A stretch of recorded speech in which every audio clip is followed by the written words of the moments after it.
Яу-яу-яу, віршоване шоу 2012.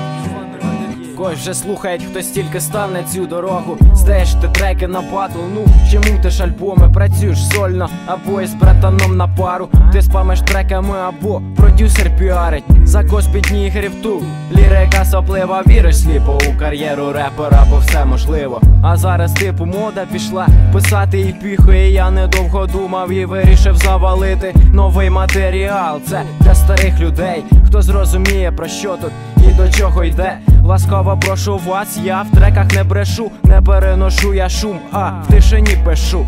Сідай комфортно в крісло, диви, щоб не зависти. Качай релісти бистро, ну і на плей натисни. Виляй монотонно в так своєю головою. Тут зібралися майстри віршованого слова.